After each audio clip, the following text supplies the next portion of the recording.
बोल गणेश भगवान की जय, शंकर भगवान की जय, पार्वती माता की जय, कार्तिक भगवान की जय, नंदीश्वर महाराज की जय।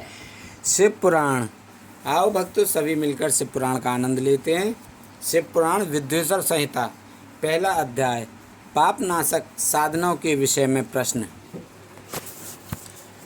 जो आदि से लेकर अंत में हैं, नित्य मंगल में हैं, जो आत्मा के स्वरूप को प्रकाशित करने वाले हैं, जिनके 5 मुख हैं, और जो खेल खेल में जगत की रचना, पालन और संहार तथा अनुग्रह एवं तिरोभाव रूप 5 प्रबल कर्म करते हैं, उन सर्वश्रेष्ठ अजर अमर उमापति भगवान शंकर का मैं मन ही मन चिंतन करता हूँ।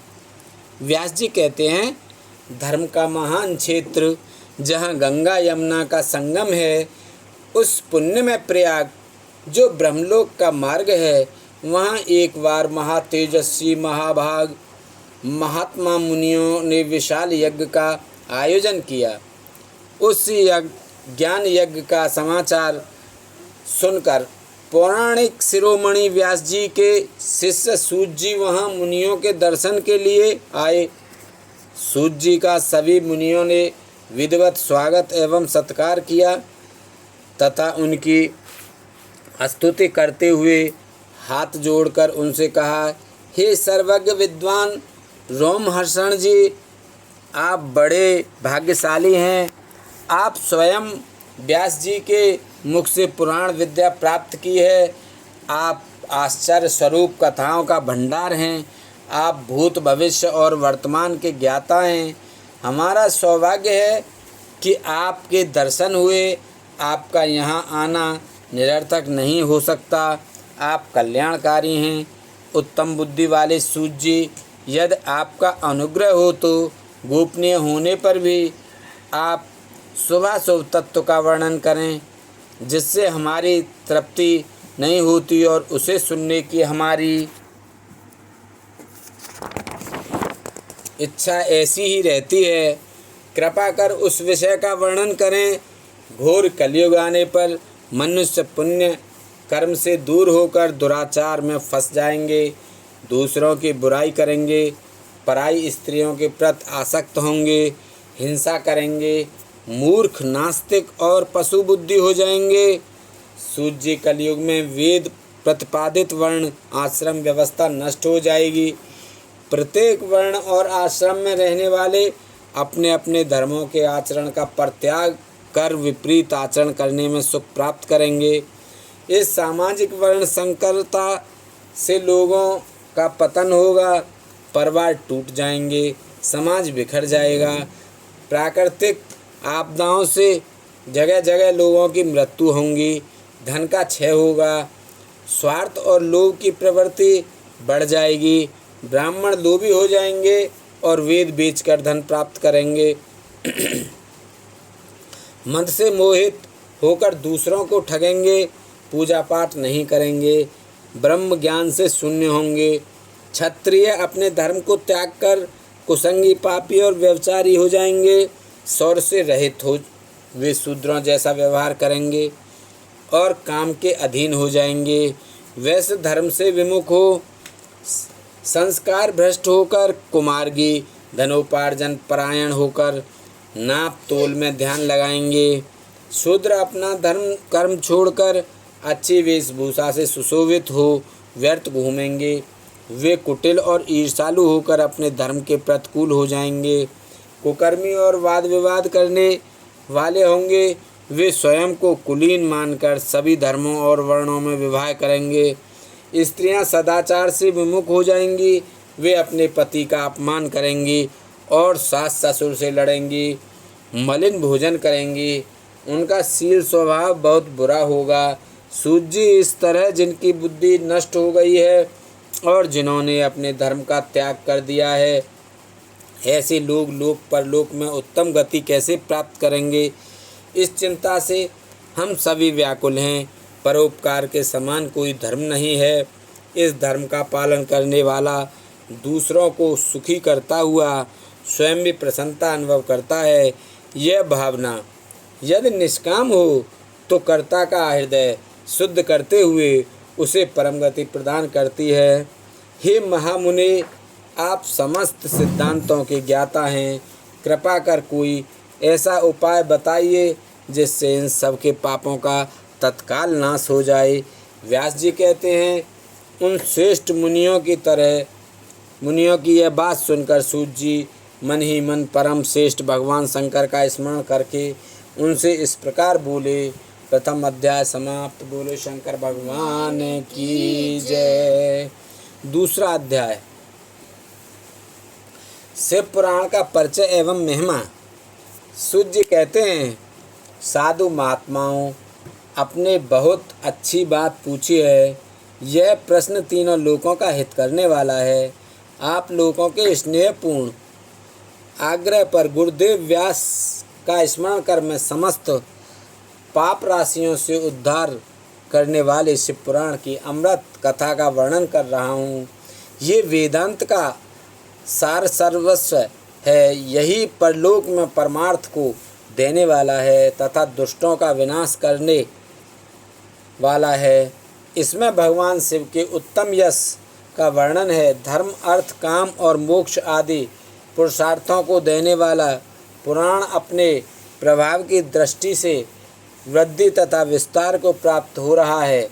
शिव पुराण के अध्ययन से कलयुग के सभी पापों में लिप्त जीव उत्तम गति को प्राप्त होंगे। इसके उदय से ही कलयुग का उत्पात शांत हो जाएगा। शिव पुराण को वेद तुल्य माना जाएगा। इसका प्रवचन सर्वप्रथम भगवान शिव ने ही किया था। इस पुराण के 12 खंड या भेद हैं। ये 12 संहिताएं विद्वेश्वर संहिता, रुद्र संहिता, विनायक संहिता, उमा संहिता, सहस्त्र कोटि रुद्र संहिता, एकादश रुद्र संहिता, कैलाश संहिता, शतरुद्र संहिता, कोटि रुद्र संहिता, मात्र संहिता, वायव्य संहिता तथा धर्म संहिता है। विद्वेश्वर संहिता में 10,000 श्लोक हैं। रुद्र संहिता, विनायक संहिता, उमा संहिता और मात्र संहिता प्रत्येक में 8-8 हज़ार श्लोक हैं। एकादश रुद्र संहिता में 13,000, कैलाश संहिता में 6,000, शतरुद्र संहिता में 3,000, कोटि रुद्र संहिता में 9,000, सहस्त्र कोटि रुद्र संहिता में 11,000, वायव्य संहिता में 4,000 तथा धर्म संहिता में 12,000 श्लोक हैं। मूल शिव पुराण में कुल 1,00,000 श्लोक हैं, परंतु व्यास जी ने इसे 24,000 श्लोकों में संक्षिप्त कर दिया है। पुराणों की क्रम संख्या में शिव पुराण का चौथा स्थान है, जिसमें 7 संहिताएं हैं। पूर्व काल में भगवान शिव ने 100 करोड़ श्लोकों का पुराण ग्रंथित किया था। षष्ठी के आरंभ में निर्मित यह पुराण साहित्य अधिक विस्तृत था। द्वापर युग में देवपायन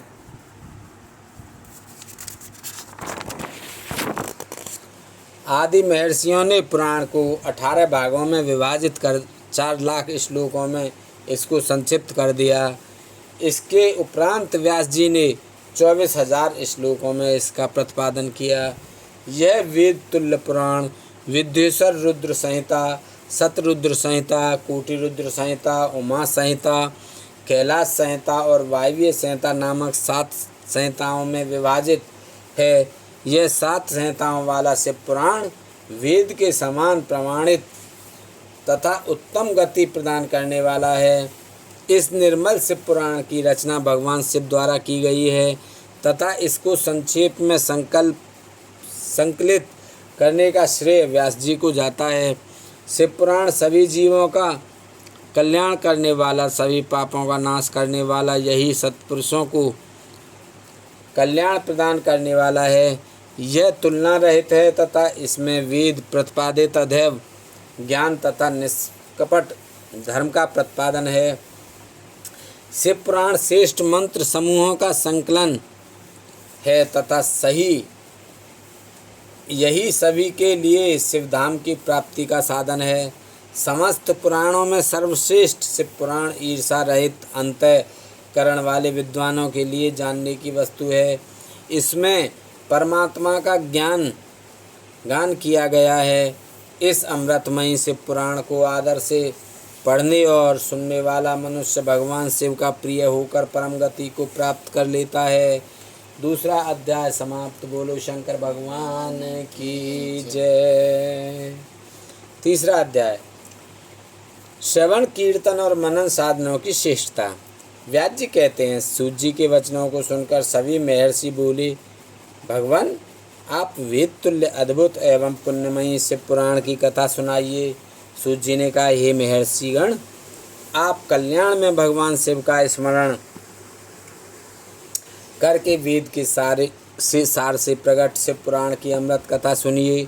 शिव पुराण में भक्ति ज्ञान और वैराग्य का गान किया गया है। जब सृष्टि आरंभ हुई तो 6 कुलों के महर्षि आपस में वाद विवाद करने लगे कि अमुक वस्तु उत्कृष्ट है, अमुक नहीं। जब इस विवाद ने बड़ा रूप धारण कर लिया तो सभी अपनी शंका के समाधान के लिए सृष्टि की रचना करने वाले अविनाशी ब्रह्मा जी के पास जाकर हाथ जोड़कर कहने लगे, हे प्रभु, आप संपूर्ण जगत को धारण करके उनका पोषण करने वाले हैं। प्रभु, हम जानना चाहते हैं कि संपूर्ण तत्वों से परे परात्पर पुराण पुरुष कौन है। ब्रह्मा जी ने कहा, ब्रह्मा विष्णु रुद्र और इंद्र आदि से युक्त संपूर्ण जगत समस्त भूतों एवं इंद्रियों के साथ पहले प्रकट हुआ है। वे देव महादेव ही सर्वज्ञ और संपूर्ण हैं। भक्ति से ही इनका साक्षात्कार होता है, दूसरे किसी उपाय से इनका दर्शन नहीं होता। भगवान शिव में अटूट भक्ति मनुष्य को संसार बंधन से मुक्ति दिलाती है। भक्ति से उन्हें देवता का कृपा प्रसाद प्राप्त होता है। जैसे अंकुर से बीज और बीज से अंकुर पैदा होता है। भगवान शंकर का कृपा प्रसाद प्राप्त करने के लिए आप सब ब्रह्म ऋषि धरती पर सहस्त्रों वर्षों तक चलने वाले विशाल यज्ञ को करें। यज्ञपति भगवान शिव की कृपा से ही विद्या के सार तत्व साध्य साधन का ज्ञान प्राप्त होता है। शिव पद की प्राप्ति साध्य और उनकी सेवा ही साधन है तथा जो मनुष्य बिना किसी फल की कामना लिए उनकी भक्ति में डूबे रहते हैं वही साधक हैं। कर्म के अनुष्ठान से प्राप्त फल को भगवान शिव के श्री चरणों में समर्पित करना ही परमेश्वर की प्राप्ति का उपाय है तथा यही मोक्ष प्राप्ति का एकमात्र साधन है। साक्षात महेश्वर ने ही भक्ति के साधनों का प्रतिपादन किया है। कान से भगवान के नाम गुण और लीलाओं का श्रवण, वाणी द्वारा उनका कीर्तन तथा मन में उनका मनन शिव पद की प्राप्ति के महान साधन हैं तथा इन साधनों से ही संपूर्ण मनोरथों की सिद्धि होती है। जिस वस्तु को हम प्रत्यक्ष अपनी आँखों से सामने देख सकते हैं उसकी तरफ आकर्षण स्वाभाविक है, परंतु जिस वस्तु को प्रत्यक्ष रूप से देखा नहीं जा सकता उसे केवल सुनकर और समझकर ही उसकी प्राप्ति के लिए प्रयत्न किया जा सकता है। अतः श्रवण पहला साधन है। श्रवण द्वारा ही गुरु मुख से तत्व को सुनकर श्रेष्ठ बुद्धि वाला विद्वान अन्य साधन कीर्तन और मनन की शक्ति व सिद्धि प्राप्त करने का यत्न करता है। मनन के बाद इस साधन की साधना करते रहने से धीरे धीरे भगवान शिव का संयोग प्राप्त होता है और लौकिक आनंद की प्राप्ति होती है। भगवान शिव की पूजा, उनके नामों का जाप तथा उनके रूप गुण विलास के हृदय में निरंतर चिंतन को ही मनन कहा जाता है। महेश्वर की कृपा दृष्टि से उपलब्ध इस साधन को ही प्रमुख साधन कहा जाता है। बोलो तीसरा अध्याय समाप्त। बोलो शंकर भगवान की जय। जय शंकर शंकर जय शंकर कैलाशपति। जय गौरा गौरा जय गौरा जय पार्वती। जय शंकर शंकर जय शंकर कैलाशपति। जय गौराम गौरा गौरा जय गौराम पार्वती। जय शंकर शंकर जय शंकर कैलाशपति। जय गौराम गौरा गौरा जय गौराम पार्वती।